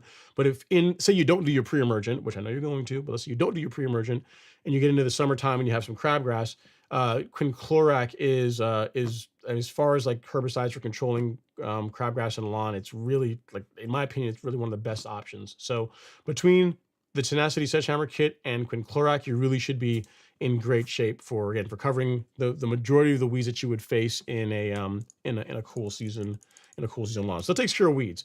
When it comes to let's say if the lawn is thin, which again, you didn't tell me exactly what a mess means, but let's say it's thin. Ways we can fix that are through a good nutrient program, so good fertilization, potentially some seeding, some overseeding to help thicken the lawn up, and then regular mowing, because that's gonna stimulate regular growth in the grass and is gonna cause it to thicken up and just become healthy overall. So I don't know exactly what other issue you're dealing with, or if you're dealing with weeds or just thin, but I just gave you two options. So a good nutrient program with regular mowing to help thicken up the lawn, possibly some seeding if necessary. And then for controlling weeds in your lawn, for existing weeds, a good post-emergent herbicide kit like our cool season kit that we carry on the Golf Course Lawn Store, Maxine. And then the thing I would say is this, and it's kind of hard to recommend this, but if you don't need to overseed your lawn, right? Which if you don't need to do it, you shouldn't do it. But if you don't need to overseed your lawn to help fix any bare areas, assuming that's what you got, again, I'm just kind of spitballing here, then pre-emergent, literally a way to help make a lawn that's a mess a whole lot less of a mess, especially as you get into spring and summer months, is to use pre-emergent herbicide. But you really only want to use pre-emergent if you're not planning to seed. If you're planning to seed, like pre-emergent and grass seed are, or at least like pre-emergents like prodiamine and dimension anyway, they're really mutually exclusive. You want to do one or the other. So assuming you don't need to overseed, then pre-emergent, you're in Georgia, so next month would be good for doing that, both in the front and the back on the fescue and Bermuda lawn. And then for controlling the weeds in the fescue lawn, the Tenacity kit. If you have weeds in Bermuda, now here's the one negative, Maxine, unfortunately. When it comes to post-emergent herbicides, I'll give you a couple of options here. So herbicides you can use on both the fescue and the Bermuda. So Triad, this three-way you can use on both of them. Sedgehammer you can use on both of them. And quinclorac you can use on both of them. So this will work on cool season and warm season turf grass, or at least it'll work on your fescue and Bermuda lawn. I should say that there are some grasses that don't tolerate it well, but Bermuda and fescue are fine. Same thing for the three-way, and the same thing for Sedgehammer. So if you're looking to do something, go with an option that you can use on both parts of your lawn, both front and back. Quinclorac, Triad, and then also Sedgehammer would be the way to go. For sedge control in only a Bermuda lawn or a warm season lawn, Certainty is a better product in my opinion. For broadleaf weed control in a warm season lawn, like in your Bermuda lawn, Celsius is a better product, in my opinion, than the Triad. But you've got a lawn that's pretty much a blended lawn, right? You've got both. So I don't want you, go out having to buy Celsius, Certainty, Tenacity, and Sedgehammer. I mean, you could do that, and that really, from a standpoint of being best in class for the particular type of grass you're trying to work on, would be better, but it's going to be a lot more expensive too, right? Versus just getting like a three-way quickloric, and then sedgehammer. So really depends on what you're after. I don't know all the issues you're dealing with, but hopefully this is a little bit helpful as far as getting you on the right track. If you have any other questions, don't hesitate to reach out and let me know, and I'll do my best to help you out. First time I think I've ever seen you here on the channel. So if you are new, welcome. Always like to see new viewers. And again, really looking forward to helping and seeing how your lawn does throughout the season. All right, Mel Allen says, and totally agree. I totally enjoy the process. Yeah, you got to enjoy it, man. I mean, the only reason why having an amazing lawn is cool is because it's hard, right? Because it's tough to do. And then Mark Luna says, speaking facts, Ron, the chase is why we do it. That's exactly it. R. Reed says, couldn't agree more. The grind, the process is what it's about for me. Yep. And I guess Robert's like, oh, you need it. He's like, hey, Ron, you know what Robert's like? Robert's like the neighbor that is the reason why I ended up with a true cut. Did I tell you this? I've told you guys this story. So I was out there living my best life, enjoying life with my Scott's 20-inch, thinking I was the bee's knees, getting my lawn done, keeping it looking all nice. And then one day, my neighbor who had a True Cut C27, he drove by, because his house, he used to drive by my house to go to his house. So he drove by one day, because I saw him out, actually, he drove by, and he'd always would look at the lawn, and it looked, he'd always say, hey man, you're doing a really good job with the lawn, looks really, really nice. And then one day I went for a walk in the neighborhood, and I saw him out on the front lawn with his True Cut C27, and he was mowing it. And I looked at the lawn, I was like, man, that is an amazing cut. That looks way better than my lawn. So I stopped him and I said, hey man, so I said, dude, this looks incredible. I said, how do you get the lawn so tight? He says, well, it's the power of reel mowers. I mean, I figured you just use the manual reel mower because you just enjoy getting the exercise. But I mean, if you ever use a power reel mower, I'm like, no. He's like, look, man, why don't you just borrow mine? Just go on, have the first hit. It's on me. Just go and take this. Go take it on your lawn. Raise the head up a little bit and go just run it on your lawn and see what you think. See what you think. And then I did that, and you know what happened? I literally made like a pass and a half, and I was like, I got to get me one of these. This is it. My 20-inch Scots was sitting there looking at me in the corner, giving me side eye, like, A2, really? You're gonna be a trader like that? And that was what started the True Cut. Then eventually the Greensmaster and the Gallet. So it started this big snowball. So yeah, Robert, you're like that. You're like one of these people that kind of just slides things in there, not realizing you're gonna mess up somebody's life in the process, have them buying more equipment because of you just trying to show them how things could be better. That's you. You're just like my neighbor that got me on the True Cut. So, all right. Next up is Butch Herring. He says, what's your thoughts about mixing a three-way with prodiamine application? It seems counterproductive for laying down the pre-emergent. Okay, yeah, so if you want to use like a three-way for like post-emergent, like broadleaf control, while you're also doing your pre-emergent, you can. What I would say is this, is that if you, and I didn't add this part to the question earlier when the other viewer asked this, but if you're mixing post-emergent herbicides along with pre-emergent, so say you're doing like a three-way along with prodiamine, normally, what you would do is you'd apply your prodiamine, then water it after you're done, right? Because that's what you want to do. You want to work it in the soil. If you're mixing post-emergent herbicides along with it, I would not do that. What I would say is if you went out tomorrow morning and applied prodiamine and a post-emergent herbicide blend, is I would let it sit on the lawn for a day, maybe two, and then run your irrigation afterwards. Reason being is you want the post-emergent herbicide to dry on the leaf of the weeds you're targeting, so it'll be more effective. If you get out there and apply prodiamine and a three-way and you go run irrigation right afterwards, you're not going to really get a great result as far as the post-emergent control of weeds. So you really want, if you decide to do this, you want to let it sit for a little while, a day or so, and then run irrigation, because by then the weeds you're targeting will have taken up the herbicides largely, and then you can wash the prodiamine down into the soil where it can do its thing. So so it's not counterproductive, Butch. I don't think it necessarily is. Is it as good? Is mixing them as good as spraying, as doing like a post-emergent spray by itself?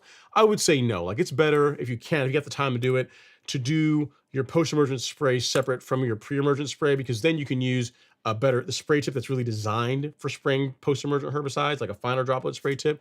You can mix some surfactant. You can add some surfactant to the tank to help with the coating and then the uptake of the herbicides. So there's a lot of benefits to doing them separately, but if you don't have the time to do all of that, to go out and basically walk the lawn twice, then you absolutely can mix them together, and you can get a good result with that. You just need to be, think about like when you water the pre-emergent in after the fact, if you're mixing post-emergent herbicides along with it. So good stuff. All right. Next up, we have Frank V says, "Love the real mower story. This is good. I like it. I like it. Frank, I'm glad that you like it. I'm glad you enjoyed the story. That's the story of how I got to get my my True Cut. And then the Greens Master. How did I end up with the True Green Master? I think you know what it was. It was somebody in the comments. It was someone in the comments that said, like, I was cutting along with the Greens Master, because then again, I'm thinking I'm like hot stuff, right? I had my push mower, then I moved to my Greens Master, and I was like, oh, this is so to my True Cut, and I was like, oh yeah, it can't possibly get better than this. This is the alpha and the omega of mowing lawns. It can't really get any better than that. And someone in the comments says, man, your lawn looks really good. I'd love to see how it looks if you ever put like a greens mower on it. I'm like, I think, how much better can a greens mower be than like a True Cut? I mean, can it really be that much better? Can it be like, it can't be like another order of magnitude better. Awesome, right? Can't be. So money solves this problem. So I reached out to the folks at, who is it? The guys there in Manitoba. This is a company that takes in real mowers off of, I think Prairie Turf and something. But they take mowers off of lease off of golf courses, and they had a Greensmaster 1600 with, I want to say like 192. I forget how exactly many hours. I think it was just under 200 hours when I got it, so practically new. And I got it. They shipped it down to me, and I put it on the lawn. And I've got a video on it showing that. I'm showing like the True Cut, and then also showing the Greensmaster, and kind of like the same thing when I went from the push reel mower to the True Cut, and then from the True Cut to the Greens mower. It was like, it's a whole nother thing. Like, I didn't think it could get even better, but it's so, like, the cut's better. The grass is looking at me with more love and adoration. It's shining better. Just overall, there's no negative to this. No negative, other than it's more of a pain to move around than like a True Cut. But it's from a standpoint of like just cut quality. Oh, you can't. Greens mowers are something else. They are a thing to behold.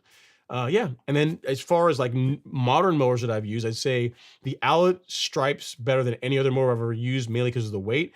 But that new Revolution 26, I gotta tell you, man, between the Greensmaster and the Revolution, as far as cut quality, they more punches above its weight. It's a really, really good cutting mower, mainly because it's got a lot of the stuff that makes greens mowers great done in that mower. Like the balance of the mower is correct. Like side to side is correct. It's got a nice girthy grooved roller on it, so the mower just kind of stays on the turf. It doesn't really, if you're going over uneven areas, it doesn't pop up and down. So just overall, there's a lot of what makes greens mowers awesome was put into that mower, which you would kind of expect, right? Like the True Cut design is a really old design. Like a lot of the more residential real mowers, the designs were done, 15, 20, 30 years ago. They're like really relatively old designs. You would expect that a mower that's designed in 2023, 2024, that could pull from like the best of both areas, like the high-end commercial market, and then the stuff that makes residential mowers work well, would be able to come up with a better cutting machine, and the Revolution does. So that's what I always tell folks. If you got like $3,000 or so and you want to buy a brand new mower, greens mowers are awesome, but Revolution 26 is a really, really good cutting piece of equipment. I really like it. Really like it. All right, next up is Butch Herring. Since you need to add surfactant to the three-way product, that's a good point, Butch. Like I was saying, yeah, for best results, you do want to use surfactant with a three-way with post-emergent herbicides, but it's not like it will not work. You will still get some control. It won't be as good as if you use surfactant, but to your point, if you're really trying to do it as best as possible, you would do the three-way surfactant with a fine droplet spray tip by itself. And then you would do pre-emergent with no surfactant and a large droplet spray tip by itself. But then that's more work for some people, and they don't want to do all that. If you decide that you just want to get the weeds under control, and you're fine with potentially having to go back and do a follow-up post-emergent application, then you can absolutely do that. So, but you are absolutely right. I mean, you really want to omit surfactant whenever you're using mixing post-emergent herbicides along with pre-emergent, or at least I do. And I think that makes a lot of sense if you understand like how surfactant works and what it's designed to do. Like you really don't want surfactant like helping the pre-emergent to stick to the leaf of the plant. It's not really doing any good there. It needs to be in the soil, right? So hopefully that helps, sir.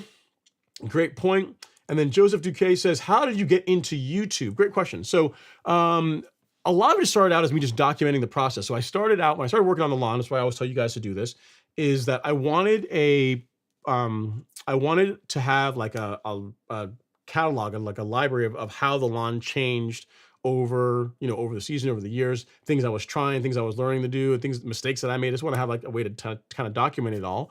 And it just snowballed, just grew and grew and grew and grew. And we ended up here. And then I also, as part of doing YouTube, I also really started falling in love with cinematography, like really creating like very nice images and what it takes to film something nicely and have the like the colors look nice and lighting equipment, lighting a scene properly, or picking the right time of day to film outside. So that aspect of it also was fun. So YouTube is a way to kind of allow me to exercise that creative part of it.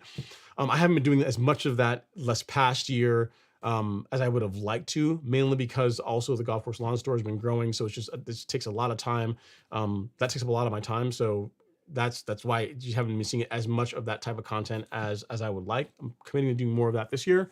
But yeah, it just started out like most things as a way to just document the process. And if you go back and look at some of my really old content, you'll see that it was like me with an iPhone and just talking about what I'm doing on my lawn and things that I think are going to work and things that aren't going to work and mistakes that I made and all this kind of stuff. And just kind of like most things, if you just keep going with it, it just kept going and going and going and going. And then slowly, it slowly grows to where we are now, right? To where we've got like cinema cameras and all kinds of stuff, and lights and studio and microphones, all this kind of stuff. So it's a lot of fun. Just enjoy it. You have to enjoy it though. You know what I mean? Like most things, like it's funny.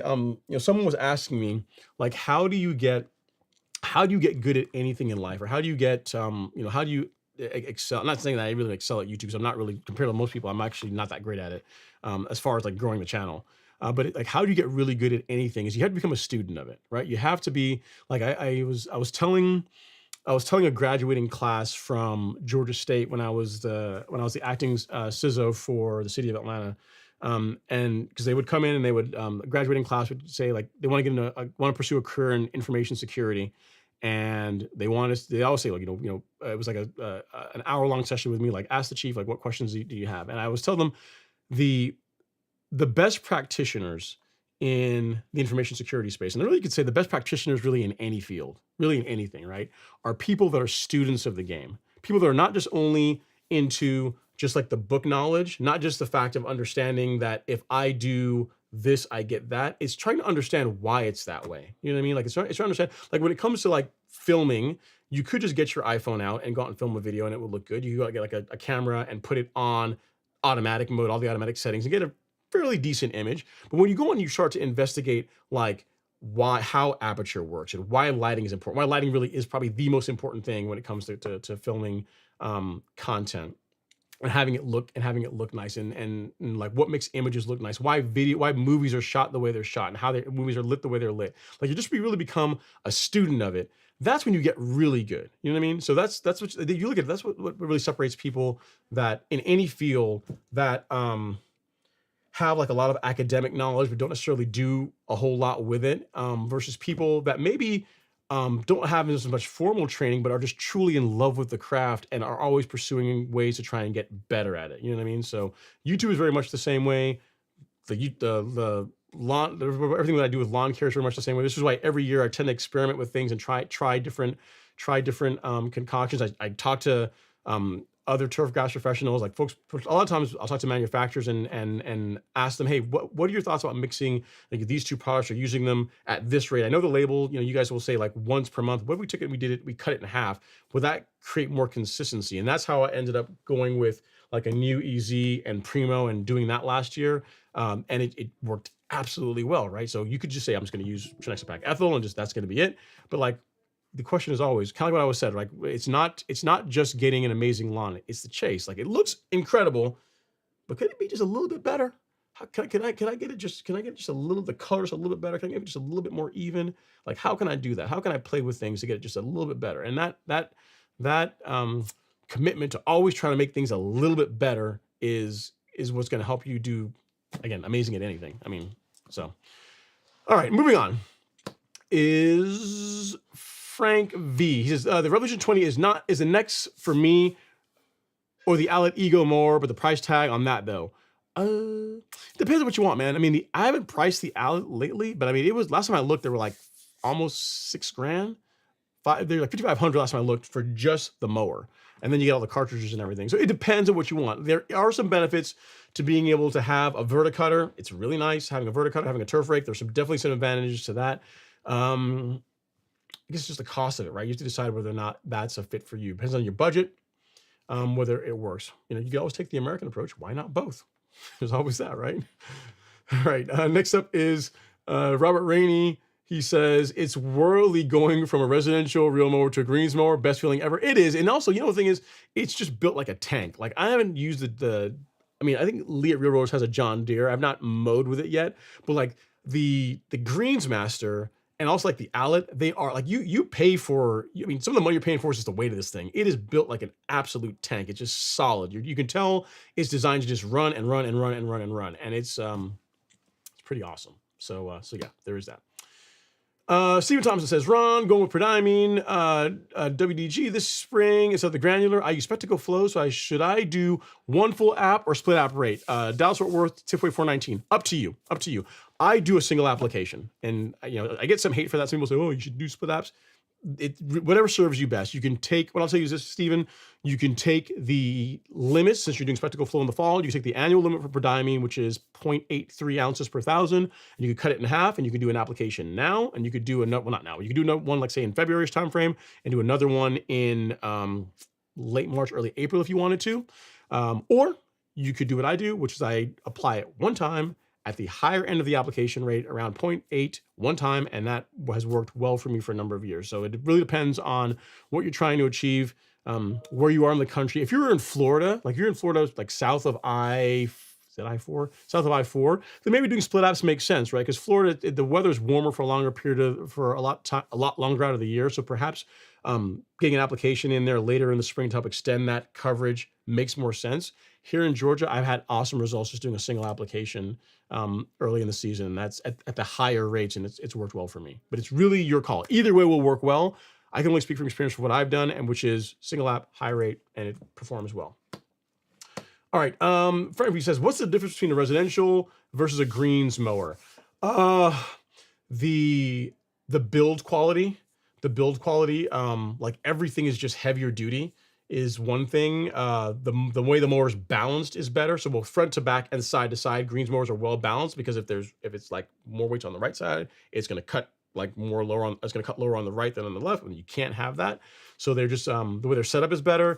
Even small things like the handlebars. For example, most residential mowers, the handlebars are fixed. And to my opinion, this is the one thing, Owlet, if you guys are watching this, the one thing you guys missed on the evolution.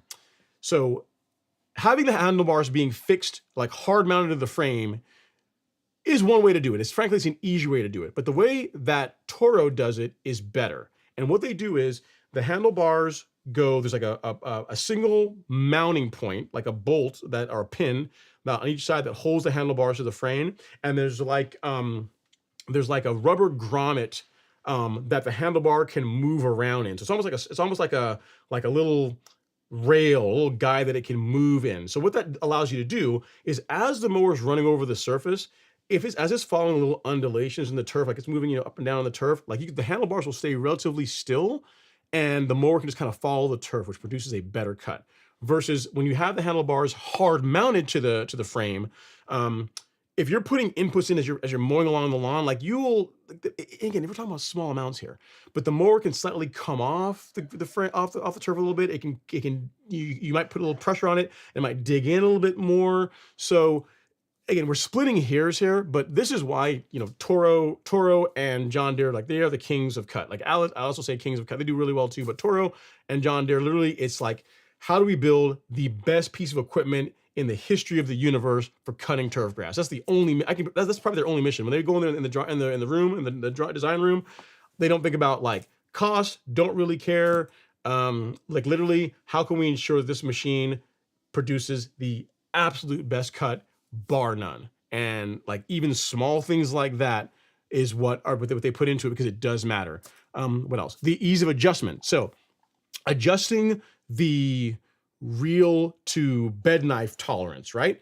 Even with the Owlet does it okay. They use like two bolts, like two bolts that are that will you are basically moving the bed knife closer or away from the reel, and it works okay, but it's not like really like each adjustment isn't a fixed amount. Whereas Toro, they have like a dented a detents, right? So you can literally do like if you're trying to adjust how much you're bringing the reel close, or bring the bed knife closer to the reel, you can say, oh, I'm gonna go 2 clicks in. You can go 1, 2, 1, 2, and you are doing the exact same adjustment on both sides. So as far as adjusting reel to bed knife tolerance, it's easier and it's faster and it's more precise. So that's another thing. What else? Height of cut adjustment. So here's one negative. For the Toros, I'm not sure what the modern ones, the newer ones do, but at least for the one like 1600s that I have, the height of cut adjustment is actually not easier than a residential mower. So the way that the mowers are set up, they're designed to, like if Devin is still here, they'd say he works with the mechanic. They decide on a height of cut for like the tee boxes or for the greens or whatever they happen to be cutting that day, and the mechanic sets the mower up and he locks it in, and then it's set and it does not move. Like, so there's not really adjusting the height of cut of a greens mower on the fly. It's a process. You got to get up like you can't really see here. I think I've got it here. Like you can't really see this box right here, but I've got an AccuGauge here. So you can use like a bar and plate, a bar and screw too to do it, but you get an AccuGauge and you set up your height of cut on both sides, and then you lock it in and it doesn't move. Like I've set, like when I'm done, my mower comes back from being ground and it's set at 5/8. It is literally at the exact same height of cut. Like it does not move until I move it whenever I raise the height of cut up. So just as far as its ability to hold heights of cut, the tolerance, just like everything about it is just more commercial and to ensure that the results are duplicated the same way every single time. But like most things in life, magic is not cheap. All this comes at a price. So really comparing a residential mower to like a Toro or a John Deere, you're really not comparing apples and apples, really, because you figure that take like a True Cut or even like a Revolution, which again, amazing mower, especially for what you're paying for it. A Revolution is like just under $3,000, right? Like then the last time I priced a Greensmaster, they're not even the 1600s now, it's a different number designation. The last time I priced one, I got a quote from Jerry Pate, they were like $16,000. This was 3 years ago, so it's probably even more now. So like $3,000 versus $16,000. So these things are not the same. They are not the same. So does the Greensmaster or does a greens mower cut better than like a residential reel mower? It better. It's like 3-4 times the price. Now, does it cut? This is 5 times the price. Does it cut 5 times better? Not really. It's not 5 times better, but is it noticeably better? Is it visually better? Yes. So you have to ask yourself whether it's worth it to you. Also, the cost of parts. If you break a commercial reel mower, the parts are more expensive.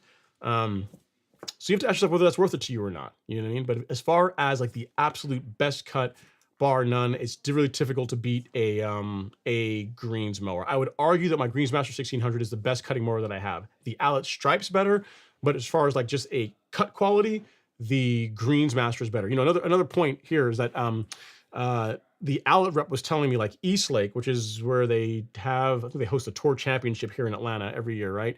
They have a bunch of Allets. They have like some C34s, and they use them only for verticutting. They use them for like the cultural stuff, but for cutting, like cutting grass, it's the John Deere's. So that tells you right there. They use the Allets for like the cultural, like the verticutting, maybe the scarifying, that kind of thing, that kind of work. But for actually cutting turf grass, it's the greens mower. So that tells you that's again a course that has a really good budget. They can pretty much buy whatever they want, and they still stick with those. I mean, there's probably some politics associated with it as well too, but they stick with the greens mowers for cutting grass, and they use the Allet for verticutting and other practices. So long answer to long answers are your questions, Frank, but you got me talking about mowers, man. So, you know, got me going. All right. As we wind down here, we got A-Train say, what's up, Ron? How you be? I'm all right, man. When should I scalp and aerate my Bermuda lawn here in Atlanta, trying to thaw out? So for scalping, you can begin taking it down really next month if you wanted to. You can do like a pre-scalp and slowly work your way down. If you only wanted to scalp just one time, you could wait till early March to do so. When it comes to aeration, I would wait till April. Like you want the lawn to be largely greened up, growing in, like it's out of dormancy. You're not really gonna have another frost before you get out there and aerate it. If you're planning on top dressing the lawn, I would just combine the aeration along with the top dressing. That's how I would go about doing that. So to answer your question again, if you're only going to be scalping, you can do it one time, early March, and then for aeration, April to May timeframe makes a lot of sense. All right, Luis Philippe says, hey, Ron, greetings from Brazil. Thanks for the content. You're very welcome, Luis. Thanks for coming by to say hello from Brazil. I really appreciate it. And then Robert Rainey says, floating head, is it the bees knees? Yep, it is. I'm telling you, it's hard to explain it, but you will literally hold the handlebars and the mower just kind of does its thing. And it's a noticeable difference in the cut quality because of it. I mean, even my Owlet's the most expensive mower I have, and it doesn't cut as well as the Greensmaster. Stripes better than the Greensmaster, doesn't cut as well as the Greensmaster. All right, and then Frank V says, thank you, Ron. Good info, sir. You're very welcome. He says, the floating heads sounds awesome. Yeah, man. They are pretty cool, pretty awesome. So very nice, guys. So guys, gals, I know it was a Wednesday night and not our normal scheduled time, but hopefully you guys got some value out of it. Hopefully you enjoyed the show.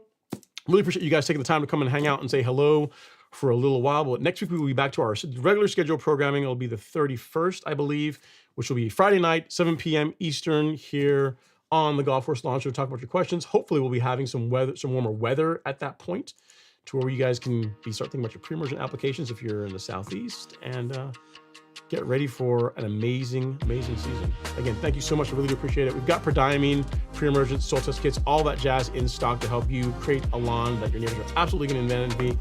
Again, I appreciate you guys taking the time to come hang out with me, and I will see you guys next week. Have an amazing rest of the week and hopefully a warmer weekend. Take care.